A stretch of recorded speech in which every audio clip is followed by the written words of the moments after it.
Hi, Kelly. Hey, Jasmine, how are you? I'm great. How about yourself? I'm good. You look beautiful. Oh, thank you. Your hair looks beautiful today. Thank you. So does yours. Oh, thank you. Hi, Janet.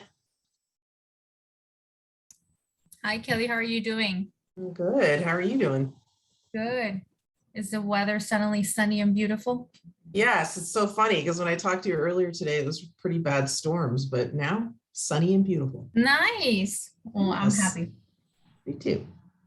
Hi, Hi, Dolores. Dolores. Hi, Dolores. There I am. Hello. How we doing? Doing good. How are you, Dolores? I'm doing good today. Thank you for asking. And I'm ready. So when you're ready for me to introduce Barbara and Michelle, just toss it my way. I will do, for sure. Thank you. And Barbara is Michelle's mom, Kelly. I don't think we included that in your notes. Gotcha. Okay, got it. Her mom manager. Nice. Such a special treat to have her. Mhm.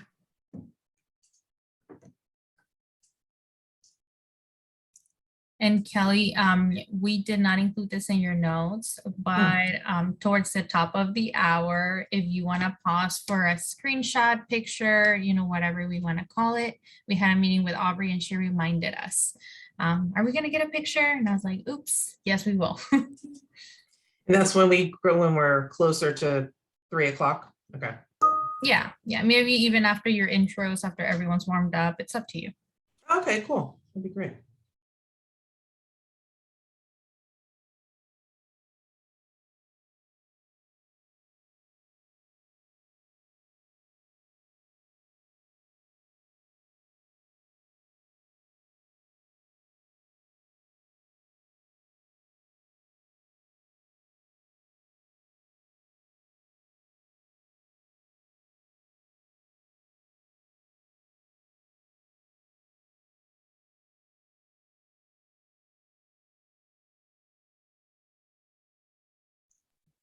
Hello, Senator. How are you?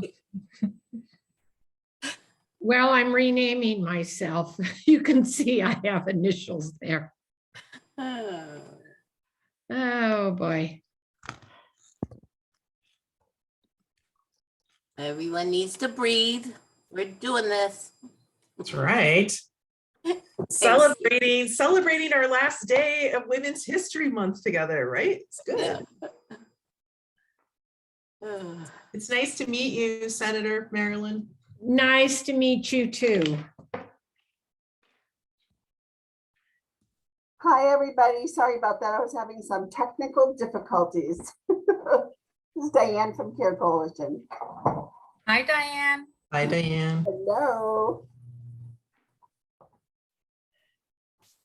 And welcome everyone. We'll get started closer to 2 o'clock. But if you want to start with your name and organization in the chat box, you're more than welcome to do that. You're experiencing a little bit of the behind the scenes. So we are super excited to bring you this panel today. Jasmine, we can maybe do like a mic check as our other panelists join us. And I think, Senator, we could hear you loud and clear. So I think you're good to go. Kelly Shaw is our amazing COO who will be moderating the conversation today. And let us know if you have any questions before we jump in and we get started. Thanks, Janet. Thank you, Janet.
Janet and Jasmine, should we start kicking off since it's 2 o'clock?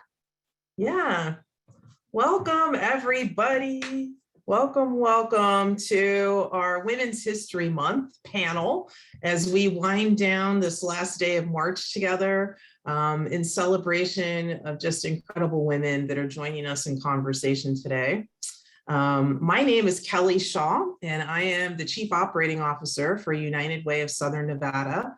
And I have been a part of our team for the last several years and just super thrilled to be with all of you today. As we talk about celebrations, we're also in celebratory mode inside of United Way, as this is our 65th anniversary year serving the Southern Nevada community and the state of Nevada. And we have lots of exciting events on the horizon to celebrate together in our collaborative partnership of strengthening the nonprofit sector and all that we can be doing together in strategic partnerships together. So I'm thrilled that our bi-weekly nonprofit sector call is now devoted to a wonderful time of discussion and connection with two phenomenal trailblazing women that I just am excited to introduce you to. So with that, I'm going to read a little bit about Senator Marilyn Dondero-Loop and fellow board member Irene Bustamante Adams. So I'm happy to welcome, born and raised in Clark County, Marilyn grew up in a family dedicated to public service. So Senator Marilyn Dondero-Loop is a product of Clark County. She is also a product of Nevada's K-12 public education and higher education systems. She received her Bachelor's of Science degree in elementary education at UNLV, where she was also a rebel cheerleader. Senator, it'd be great to see what kind of cheering you could do or show us on the call. She went on to receive her master's in education and curriculum and instruction from UNLV. Marilyn also worked as an educator in the Clark County School District for 30 years. Marilyn served as Assemblywoman for District 5 from 2008 to 2014 in the Nevada State Legislature. While serving, she was chair of the Health and Human Services Committee, chair of Transportation, vice chair of Education, and also served on the Assembly Judiciary Committee. In 2014, Marilyn received the Lifetime Achievement Award for Advancement and Support of Education from the Nevada Association of School Superintendents. Welcome, Senator. We're thrilled to have you today. I'd also like to introduce you next to Irene Bustamante Adams. She serves as the Deputy Director and Chief Strategy Officer for Workforce Connections, Southern Nevada's local workforce development board. Prior to joining Workforce Connections in 2017, Irene spent 18 years at MGM Resorts International. From 2010 to 2018, she also represented District 42 in the Nevada Assembly, serving as Speaker Pro Tem in her last leadership role. In 2007, Irene became the first Latina in Nevada history to earn an Executive Master of Business Administration degree from UNLV. She currently serves on the boards and councils of the Nevada Commission on Service, the United Way of Southern Nevada, and Uplift Foundation of Nevada. So please welcome Irene and Senator Marilyn Dondero. Welcome. And I have to say, Irene, it's such a pleasure to actually serve with you internally at United Way and all the work that you've been doing in our committees. But I'm just thrilled to introduce these two powerful women today and engage in conversation. So let's kick it off, Irene, with you. Being the first Latina graduate from the UNLV Executive MBA program and the first Latina state legislator in the state of Nevada, what were some of the highlights and challenges that you've endured? And just share with us a little bit about your journey.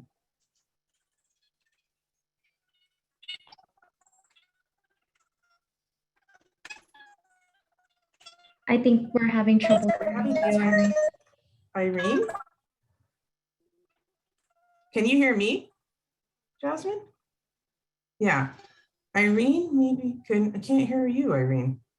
And she said they were switching out her computer today so that it was freaking out. So sounds we'll like give her- Minnie Mouse or something.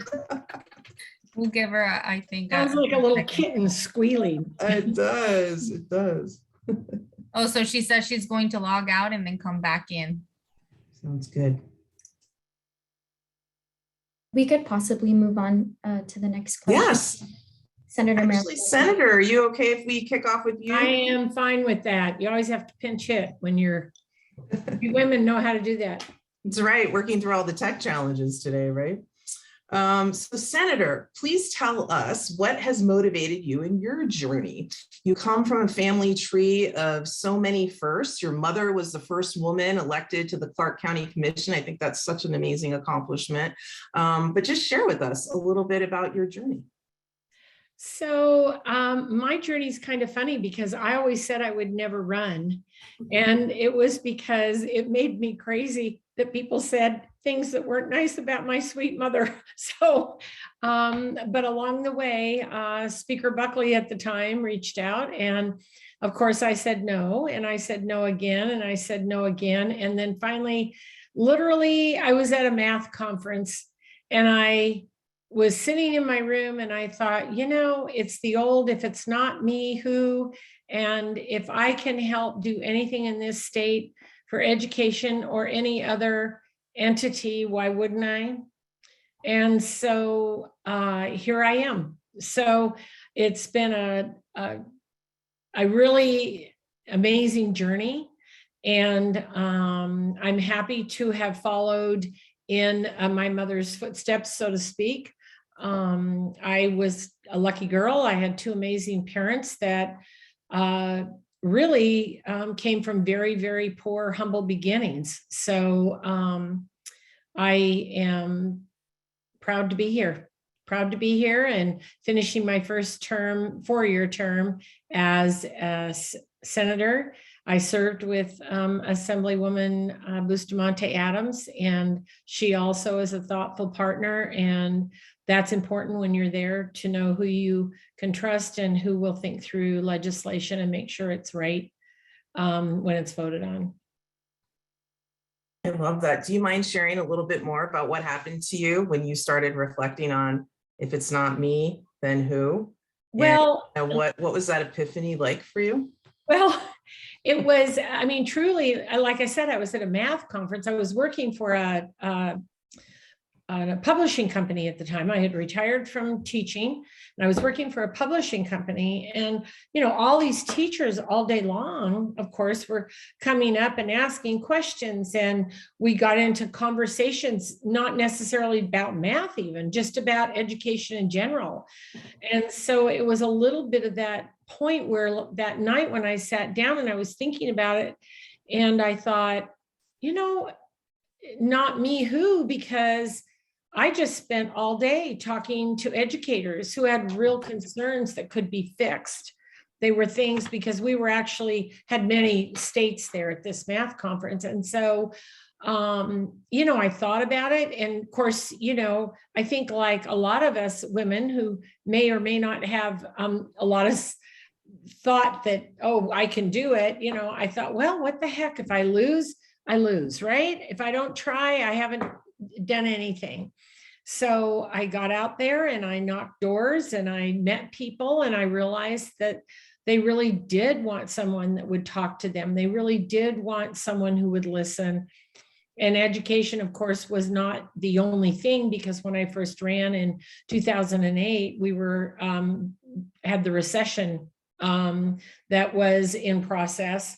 And so, and starting up. And so to listen to people and to have them realize how much they appreciated an active ear, as you will, validated that I needed to do this. And if I didn't do this, I needed to do something to help our community, because at that point, people were starting to suffer. And so it was just an interesting feeling of all of a sudden, I can do this. I can do this. And then once I won and I went to the legislature, and when I first went to the legislature, term limits had not all the way set in. So there were only 4 of us that showed up that year. There were 3 women and 1 man.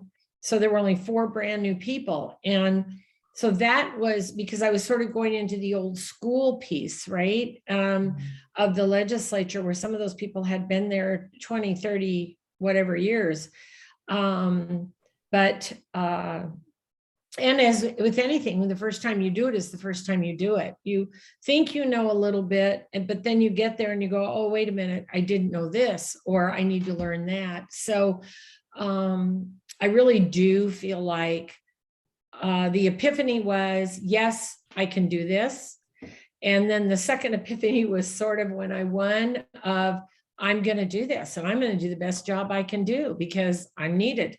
So it was a humbling, very humbling and rewarding experience when I first started, and continues to be. It's wonderful, especially talking about all the needs in the community that really spoke to you. When you came into those moments there, were you welcomed and embraced? Was it a little icy? What was that reception like for you? It sort of depended on who it was. Of course, we had Speaker Buckley. So that was, we had Debbie Smith, we had Marilyn Kirkpatrick, we had those people there. And so that was very welcoming. But there were some men that I thought were, oh boy, another woman, you know, and so that was a little interesting. Remind me when I talk about my mother later, I'll tell you a story about when she started.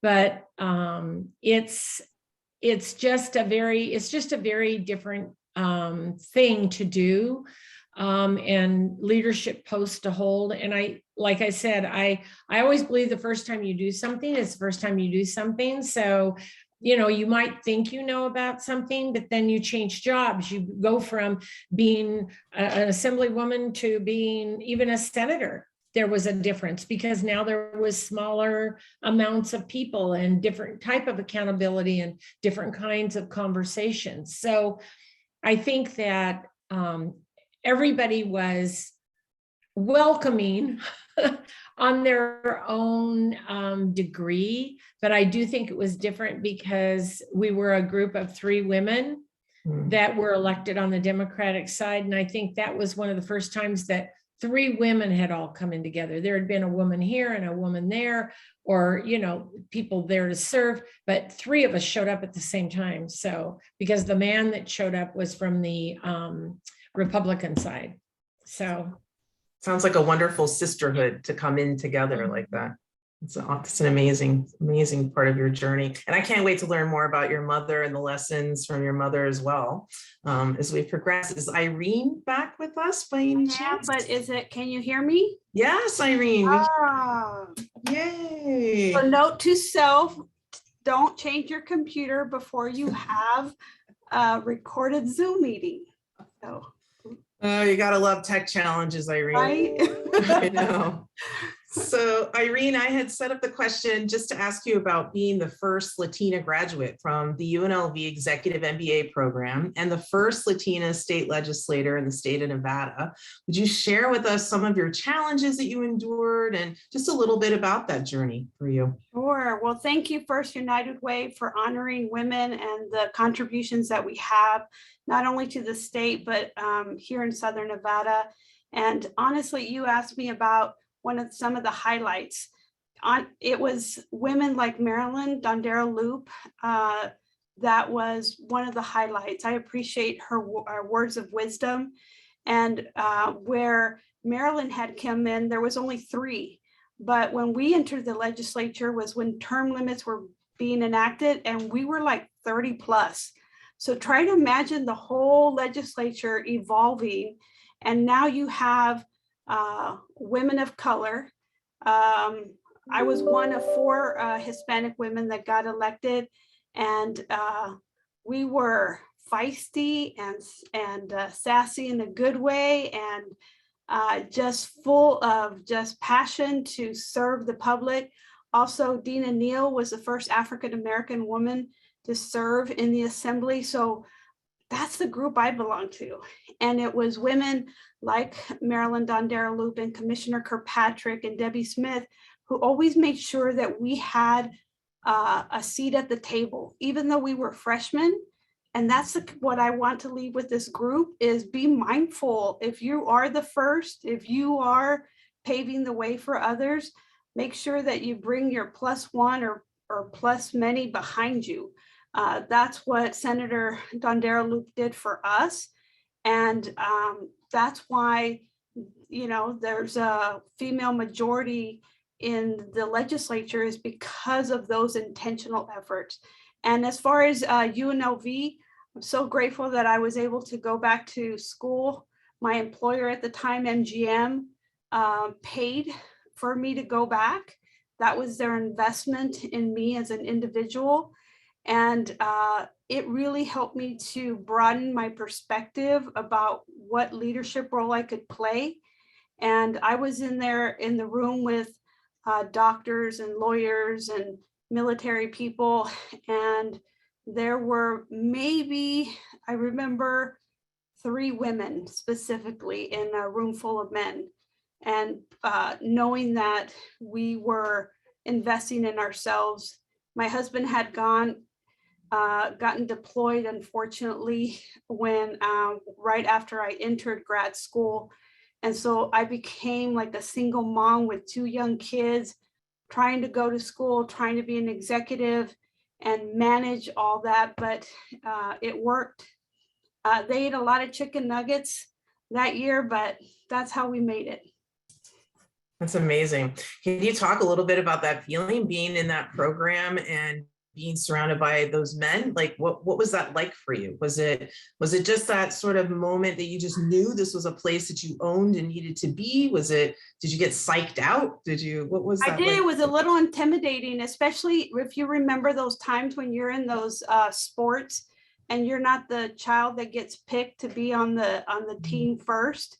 I don't know if anybody can relate, but that's kind of what it was. The men all gravitated to their own work groups, but there was a few smart men in there, and they said, we need diverse leadership thought at the table, and they were the welcoming ones. And so I think our group was phenomenal because those men and that group said, hey, we need your input, your contributions on this team. And so, but at the beginning, it felt like that. It also felt insane trying to go back to school when you're already advanced in your career, but it was the best investment that my company and I made in myself. That's wonderful, Irene. Thank you so much for sharing. I love that. And I think so many times too, in women celebrating the power and the journeys of everyone, we've been on the shoulders of so many great women and also so many great men, right? So many great men and women in our families have really led us into those positions of opportunity. And I love what you said about the +1. Always take someone with you on that journey if you're the first in blazing that trail. Any other words of wisdom, Irene, before I move on to the next question? In terms of women who are thinking about getting into a space that may be new to them or blazing a new path forward, what would your guidance be? Well, in all the roles that I've been in, that's been the space. So I went into hospitality, and that might not seem like a trailblazer, but I was launching the MGM Grand back in 1994. And so starting something from scratch. And then towards the end of my 18 plus years there, I ended up working on corporate diversity. Now it's much more popular now. I ended up also being in construction. So I was the only female at the table with a bunch of men. The chair was so big, Kelly, that my feet did not reach the floor. And I had to like sit in a certain way to make, so that I could stand up straight like Senator Dondero-Loop had taught us. And so it was a challenge, but I would say I know your worth, know who you are, know that nobody has your experience, and be authentic is what I would advise the people in this Zoom meeting to remember that. And yet it is challenging sometimes being the first, but nothing brings the value of who you are and your experiences like you do.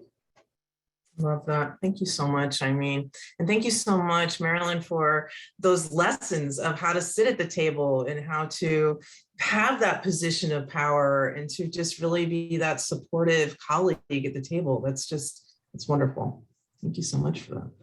I want to pause just for a second because we want to do a picture. Irene, I know that you have an early departure today, so I want to get to a few more questions with you as well. But I know our United Way team wants to do a full picture of all of us on Zoom in celebration of this month. So Jasmine or Janet, just let me know what we need to do. And if we could just pause for a photo together. Thank you. Actually, I think Aubrey is driving this. Or Aubrey. Sorry, Aubrey. Yes, everyone, if everyone can turn on their cameras so we can see all of your beautiful faces, and I will give us a countdown. Oh, this is beautiful, a full Zoom screen of faces. That's amazing. So I'll count us down. So I'll do a couple. So ready? 3, 2, 1. I'll do one more real quick. I'll get the other half of the screen. Ready? 3, 2, 1. Perfect. Thank you, everyone. Thank you, Aubrey. I want to know how she did that, but that's another day. I know we need a whole entire tutoring session on Zoom and what to do, right? Yeah, Yes. that's great. Okay, Irene, I want to stay with you just for a moment to go to a second question. I want to know about your leadership position, the experiences. Was it really different than what you had anticipated in your mind as you went on this journey of all your different leadership roles? And just share again, you shared some already really incredible lessons, but were there unexpected benefits or unintended consequences of your leadership roles and positions that you've held over time? I think the one thing that I learned about myself, because naturally, believe it or not, I'm an introvert. And so when I was at these leadership tables, I would be very quiet, but it wasn't because I didn't have anything to say. It was because I internalized my thought process. Everything's internal, not verbally external like some individuals. So I realized that people would discount that. And I usually would follow up later and give a suggestion or a solution to a problem we were trying to solve. And they're like, wow, that's a great idea. We're going to go with that. And so Poonam Mather was one of my mentors, and she's well known in this community. And that was a learning opportunity for her to help pause and be patient, to allow me to gather my thoughts. And even we learned techniques so that she could draw me out and vice versa, that I could speak up, even though I didn't have the thought completely mapped out in my head. And so to me, that was very eye-opening and transformational for both of us. She shares a story and so do I. And I think as females, we sometimes our voices are soft and we may not be as vocal as some of the male counterparts. But that as a leader, when you're leading the meeting, remember that and be intentional, especially those who are not wired to be extroverts in how they manage their thought process. So I would just want to share that words of wisdom as a leader to remember that, but also as an introvert, that people want to hear your thoughts, even though they may not be fully developed. Irene, I love that, the power of the introvert. And it's true, right? As a society, we always recognize whoever's the loudest or has the most gregarious personality, right? But the power of being that thoughtful introvert and just sort of supporting all those personality styles. That's great advice.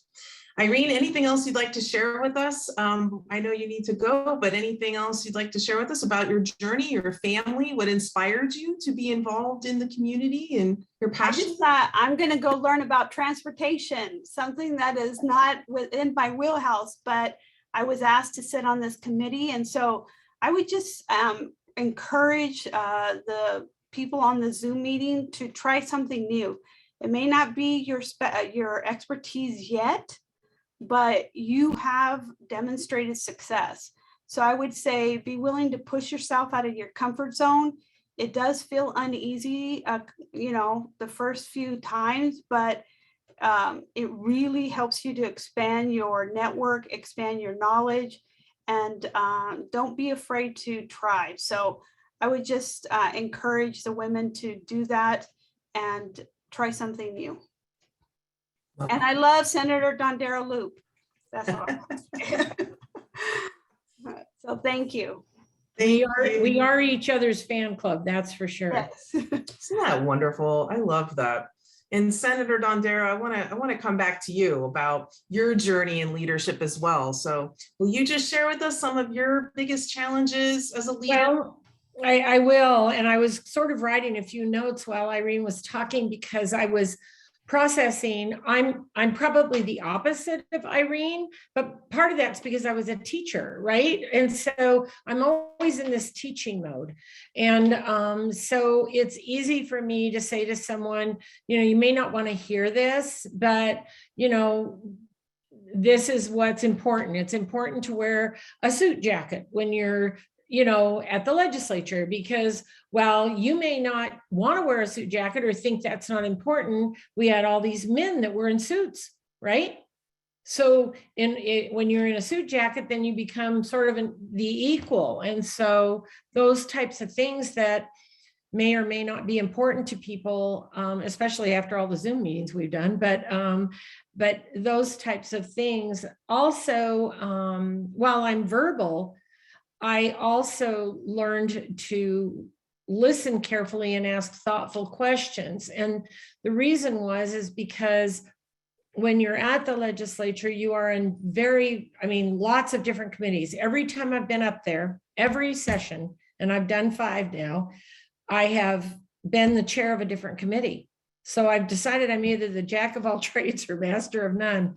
But I've had to learn about transportation and health and human services and government affairs and whatever, revenue and economic development, right? So I've had to learn all those different things. And so the way I've learned is to listen and ask those thoughtful questions. The other thing that I would say that has been an interesting journey to me is, as an older woman, it's very different. Because we have a very diverse legislature, but we have a lot of young legislators, and a lot of the lobbyists are even young. So what I found out was some of those people, and not my colleagues, but some of those members, I think discounted the fact that you were an older woman and that you might have something to share. But one of the reasons I like being with younger people and with those younger legislators is I learn something from them. I learn their perspective. And when I'm gone, I want to know that we're in good hands. And the only way you can do that is to not stay in your silo over here. So I kind of feel like it's like a swimming meet, you're in your lane, but you got to keep track of the guy on this side or the girl on this side and where they're at swimming next to you, right? And so I always want to listen to what people are saying, their perspective. And as I taught my own kids, I said to them, and I say to everybody that comes to my office, if you don't listen to both sides, how do you know you're right?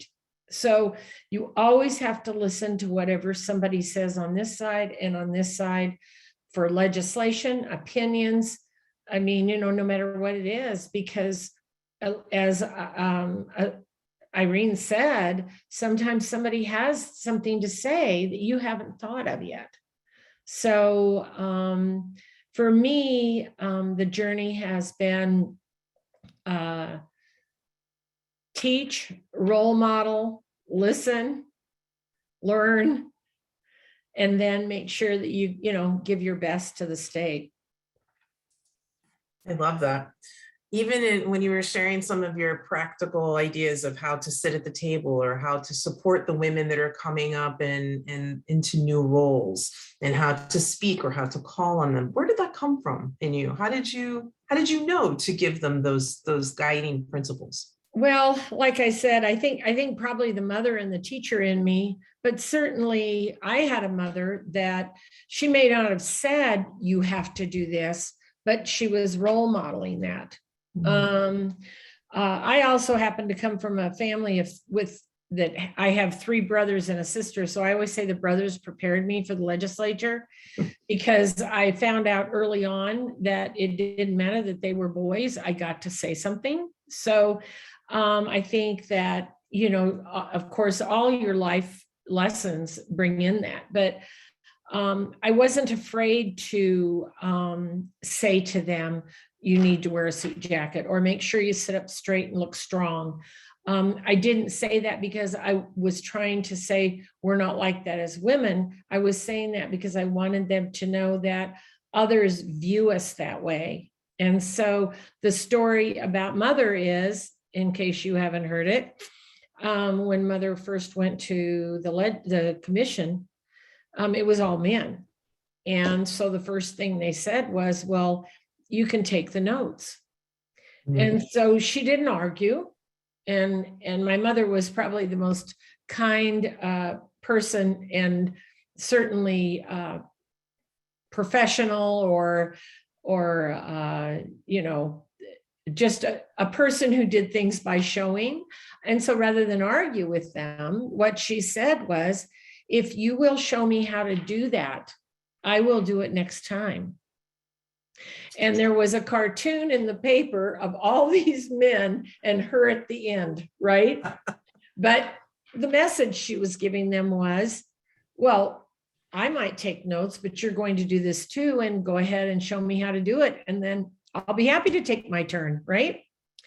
So she had that gift of being able to sort of facilitate things without really saying it. So rather than arguing and saying, well, I'm not taking notes, she just handled it a different way. And I will tell you that that's one thing that I have learned along the way too. And certainly as I've had experiences in life, I've just learned that by watching people and letting them have their say, and then giving them some background information, or then giving them some other information about whatever we're speaking about, helps, because you've heard their viewpoint first. I love that. I love all the listening, and that's awesome. And Todd, can you share a little bit about your father? How was your father? So my dad, Your dad. was an educator, and came here in 1931, 32. He was born and raised in Hawthorne, which is a little town in the middle of the state, and went to school up at Reno. Of course, we didn't have any other option. First born Italian family, and went to school, and then was hired hired to come down here in Las Vegas to teach. And when he was hired, and he came here, of course, they thought Las Vegas High School, the old Las Vegas High School, was way outside of town, of course. The lady who hired him at the time was Maud Frazier. And Maud Frazier, people don't realize, but she was a lieutenant governor who was appointed lieutenant governor after a lieutenant governor passed away. So for them back then, to appoint a woman as a lieutenant governor was, you can imagine what that was like. But she sent him a telegram and asked him to come, and he came. And then while here, of course, met my mother, and taught for a few years, went off to the war, came back. And when he came back, a man by the name of Argyle Gray was the superintendent, and pulled him in and asked him to be his deputy superintendent or assistant superintendent at the time. I was fortunate enough to coincidentally teach at both Dondero and Argyle Gray schools. So it was kind of fun. But so he was an administrator. He was many, many times the assistant superintendent in the school district, acted as the interim, and I think one time was the superintendent for about a year when they couldn't find somebody. But he loved the school district, and he had no no reason to leave, or did he want to leave? And so when they would ask him to be the superintendent, he said, well, I'm not going anywhere, so I'll stay right where I am and you can hire somebody else who might leave, right? So, but he was, and I mentioned this the other day when we were on the phone, he was the person who handled all the United Way donations, because back in the early days, we would all donate $5, I think it was, from a paycheck to support United Way. And so he handled that, but he was very much a person who built this school district and was mentored all of the superintendents, from even our former governor, Kenny Gwynn, to Charlie Silvestri, to Wentz, to Brian Cram. All the superintendents all went to him and needed his advice and his sage wisdom. So there is, as I mentioned, a school named after him, and he was an educator of grandiose teaching. He taught just about everybody. I feel like many times somebody will say, how did your dad connect with my mom? And I said, well, he didn't, he taught them. But you know, in high school, your teachers aren't sometimes that much older than you, right? They can be 20 and you can be 18. So, you know, there's not that much difference. So I was very lucky to have really two very good parents. And my mother got involved in the schools because of my dad. My dad and Ms. Frazier asked mother to be the PTA president and, you know, get involved. And so she became involved. Of course, she had 5 kids, so she was always doing something with all of us. And then along the way, after a few of us were out of the house, somebody said, well, will you run for office? And I don't really know what made her say yes, but she did it and she was successful, and a county commissioner for 20 years, and then went to the Regents and did that for 12. But certainly both of my parents helped shape this city in many ways, in many different assets, whether my mother loved the parks and the Red Rocks, but she also, as a commissioner, was one of the reasons that we have sprinklers in hotels, because when we had the big fire at the MGM many years ago, the county commission was the one who said we need sprinklers in hotels. So that happened. So yeah, it's an interesting thing to come from a family that I come from, but not without, you know, struggles, or I mean, having 5 kids, and,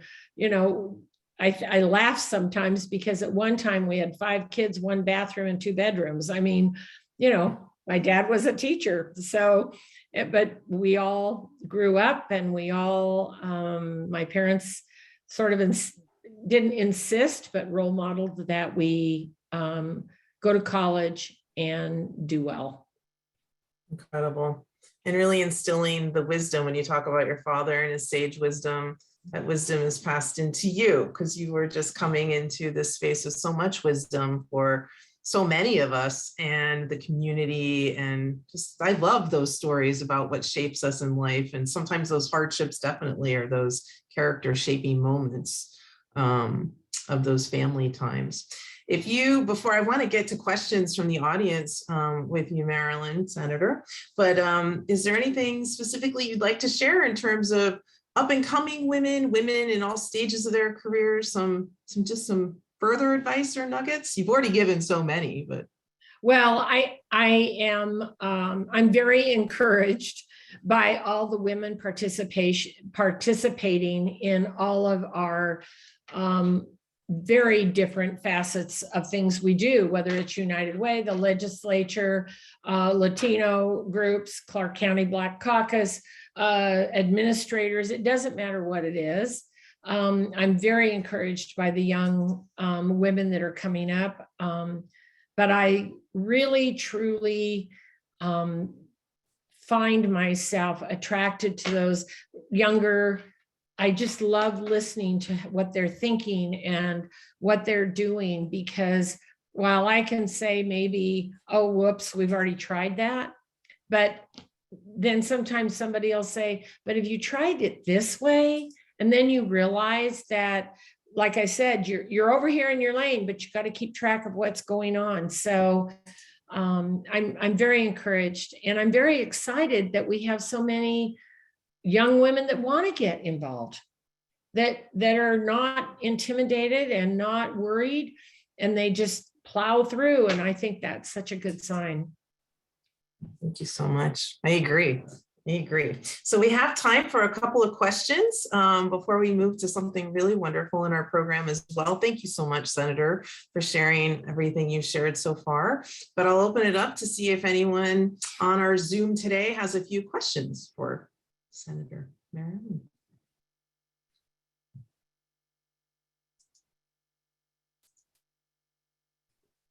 Quiet bunch. This is I was going to say. This is the teacher. I was going to say, is this where we say, I'm going to pick on you? No, just kidding. Any questions, any comments? Or I should say, who has the first question? Yes, Sue. I'll jump in. I just Yes. wanted to say how much I enjoyed listening to you, Marilyn, talk about old Las Vegas. I've been here myself since 1963 and grew up here. So I shared many of those memories and heard all of those familiar names through the years. I guess a good question is how to encourage women in general, but young women too, take up the call of taking political office, seeking political office. How do you encourage people to do that? And what kinds of give and take do they have to expect as they do that? Well, thank you. That's a good question. And as Irene said, there she was doing all those things, right? As kind of a single mother, because her husband was deployed. And one of the things I do tell young mothers that want to run is I say, make sure that you have a support system, right? Because you're not going to be there maybe when it's the child's 5th birthday or something. Something could happen at the legislature and you're not just coming home. So I sort of remind them of that support system will be important. But some of our legislators that are single women, they have really, like Senator Scheibel she's a district attorney. So when she's in court, she just can't stop doing a trial and do something over here. So time management is really important, but I really want them to be involved in, as a mother of 3 daughters and 3 granddaughters. I mean, like I told you earlier, I myself said, no, I'll never do this, right? So the time has to be right. And everybody handles that differently. But like I said, if it's your calling and you want to do it, I think absolutely, and just soak up what's going on to move forward. We need all perspectives. We need all perspectives. We need young, we need old, we need male and female. We need all different types of ethnicities and groups. We need to hear everybody's value and everybody's thoughts. But I think for someone, if they want to run for office, then they need to start sort of preparing themselves and getting involved, because that's the best thing you can do. I mean, walk for a campaign so you know what it's really like. I've had some interns that have worked with me because they want to see, well, how do you call for money? Or how do you, who runs your campaign? Or, things like that. So, and we need good people at all levels. Maybe you're not going to start running for Congress first. Maybe you're going to run for city council, or maybe you're going to run for, if you're an attorney, maybe you want to run for judge, but you run for justice of peace first. So there's a lot of different levels you can also run at. You don't have to, shoot right out of the gate. A good point. I think maybe committee work of some kind too. Any kind of civic involvement, maybe, huh? Well, even, I mean, think about United Way, or think about your churches, or think about your girls' organization, women's organizations. Think about your Democratic or Republican club, whichever you are. All those kinds of things, because what you need, like I said, you need that support system, but not just at home. You need a network of people. And while I may have been fortunate to have a mother who was there, I still have people who don't necessarily recognize all this over here that she did. So I still had to blaze some of my trail, and you still have to prove yourself. As a woman, you still have to prove yourself. So true. Thank you. Thank you, Sue, for the great questions. And thank you, Senator, for the wonderful wisdom. And thank you so much for all of your time today. And I love all the questions and the inspiration and so many good takeaways that we have here. And, you know, shameless plug for United Way, but we have lots of opportunities to connect through volunteerism or committee work or lots of different ways to get involved. So fully support Sue's question there. Before we move, because I want to transition our program over, I do see one hand in the air. Brett McInerney has a question for the group or comment. Brett. See if I can lower my hand here too. It wasn't a question, but I just, you know, growing up as a child of Las Vegas, I actually grew up with one of the senator's children, and she and I had a chance to connect last time she was in the building. And just hearing the array of stories, you know, bringing back all these memories and hearing about all of these different, you know, trials and tribulations to get to where you've gotten to, Senator. It's just very heartwarming. And thank you so much for sharing your story. And it was so great to see you. I feel like all roads circle back to United Way, and to have found myself there and reconnect with you and your family. Very special. So I just want to say thank you for sharing. thank you, Brett. And it was fun to see you and share with Lindsay that I had seen you. Just as a side note, something that was really fun when Mother was on the commission and she would be on TV. And remember, we didn't have computers and all that stuff. So if the TV was on news and we were eating dinner, I would always tell my kids, Grandma's on TV, she's telling you to eat your dinner and behave. And so my kids would always do that, right? Because they didn't know what she was talking about. And so to this day, when we go to a restaurant, I always just say, they know who you are. They know who you are, behave, right? So it's sort of a joke in the family, like, oh my gosh, they know who we are. But even though they don't, right? Or they could care less, but it's kind of been a standard joke. So it was fun having those days of old Las Vegas, Brett. So I agree. Thank you, Brett, for that. And thank you, Senator. It was wonderful listening to you, because even internally today, we're going back to our own history of 65 years and thinking about all those milestone moments in our community. So thank you so much for that. I want to transition now over to Dolores Hauk. Dolores is not only an amazing member of our United Way team, she served as a consultant to United Way. She's been inside of our team. She's absolutely been a servant of the community, a volunteer for more than 10 years. And I just am privileged to pass the program now to Dolores.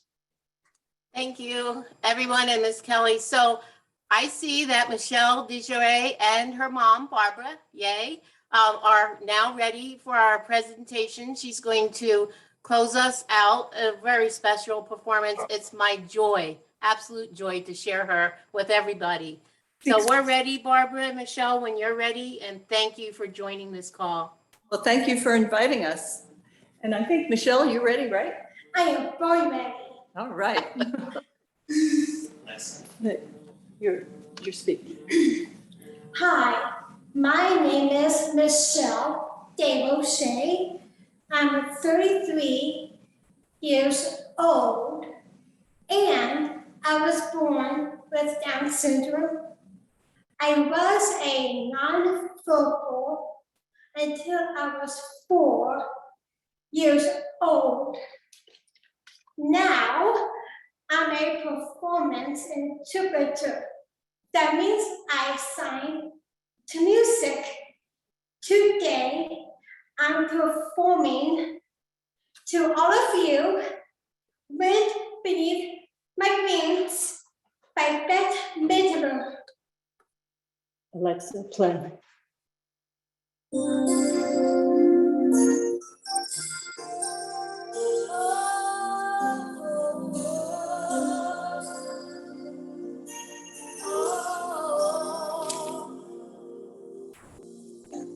It must have been cold there in my shadow to never have sunlight on your face. You were content to let me shine, that's your way. You always walk a step behind.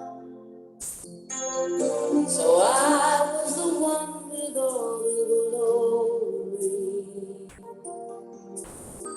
while you were the one with all the strength. Beautiful face without a name for so long. Beautiful smile to hide the pain. Did you ever know that you're my hero? And everything I would like to be. I can fly higher than an eagle. You are the wind beneath my wings.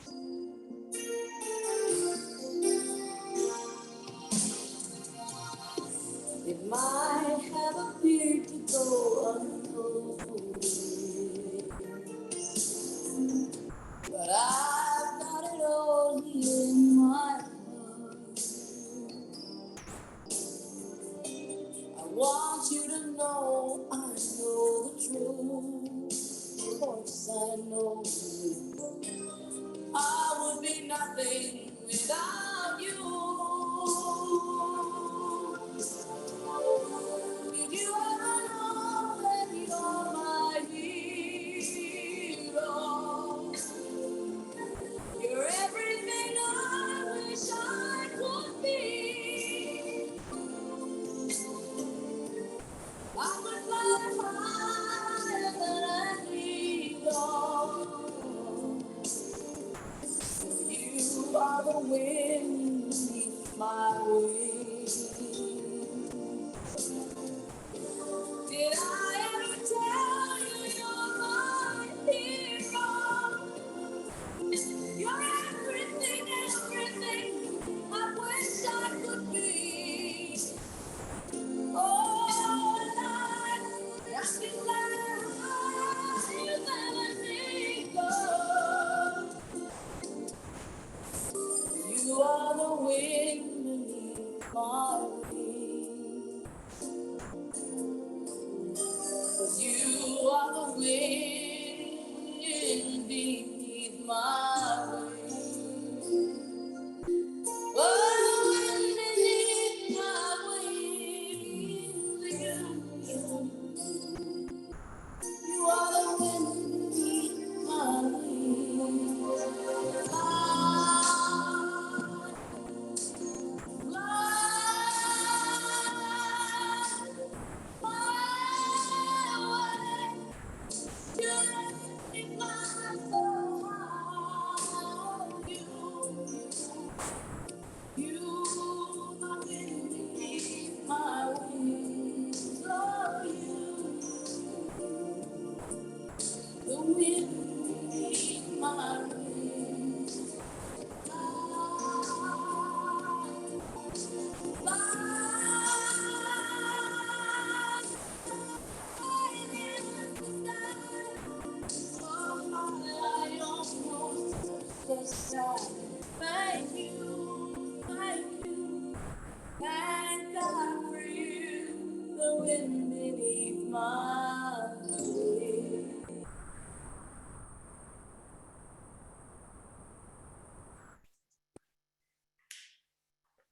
Thank you so much, Michelle. Such an incredible performance, and what a beautiful, beautiful woman of grace you are. Thank you so much for sharing with us this afternoon.